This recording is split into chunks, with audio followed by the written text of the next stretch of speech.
Hello everyone, আজকে হচ্ছে Sunday আর এখন বাজছে দুপুর 3টা। আমি স্নান খাওয়া দাওয়া করে রেডি হয়ে গেছি আর আজকে আমি যাবো মেহেন্দি পড়তে। এই যে আমার হাত এখনো ফাঁকা আছে।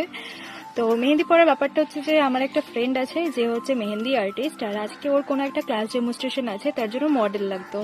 আর যেহেতু আজকে আমি ফ্রি ছিলাম, বাড়িতে কোনো কাজ ছিল না, তো তাই জন্য আমরা দুজন কন্ট্যাক্ট করে নিলাম। তাই এখন আমি যাব ওর বাড়িতে মেহেন্দি পড়ার জন্য। তো কি করব না করবো সব কিছু তোমাদের সাথে শেয়ার করে দেবো, তো ভিডিওটা স্কিপ না করে দেখতে থাকো। আর ভালো লাগলে অবশ্যই ভিডিওটাকে লাইক করে দিও। দুপুরবেলা রোদের মধ্যেই ছাতা নিয়ে বেরিয়ে পড়ছি, কিন্তু আমি ওর বাড়িটা ঠিক চিনতাম না, তাই জন্য ওকে একটু সামনে আসতে বলছিলাম। জানতাম যে একই পাড়াতেই বাড়ি। তারপর ও আসলো, আর ওদের বাড়ি থেকে আমাদের বাড়ি ডিস্টেন্স মাত্র 5 মিনিট পায়ে হেঁটে। তো ওদের বাড়ি চলে আসলাম, আর আসার সাথে সাথেই তো এখানে হাত পেতে বসে পড়লাম মেহেন্দি পড়ার জন্য। আর এখানে ওর স্টুডেন্ট ডিজাইন করছিল, দেন এই ডিজাইনটা চুজ করা হলো। আর আমার হাতে অলরেডি কাজ স্টার্টও করে ফেলছে, আর তার মধ্যেই আমার ফ্রেন্ডটা আবার এই খাবার দাবার নিয়ে চলে আসলো। খেয়ে উঠতে না উঠতেই আমার আরেক হাতেও কাজ শুরু হয়ে গেল, মানে আমার দু হাতেই কাজ চলছে তখন। আর এই সময় তো আমাকে দেখে মনে হচ্ছিল যে আমারই বিয়ে লেগেছে, তাই জন্য আমি মেহেন্দি পড়তে বসছি এখানে।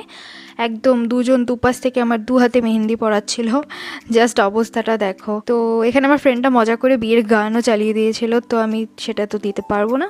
আর মেহেন্দিটা তখন মোটামুটি আমার 90%ই কমপ্লিট হয়ে গেছিলো, আর এটা দেখতে খুবই সুন্দর লাগছিল। আমি মাঝে মাঝে একটু একটু করে ভিডিও ক্লিপ তোমাদের জন্য করে নিচ্ছি। আর এই হলো ফাইনাল রেজাল্ট, খুবই সুন্দর হয়েছে। তোমাদের কেমন লাগলো অবশ্যই জানিও।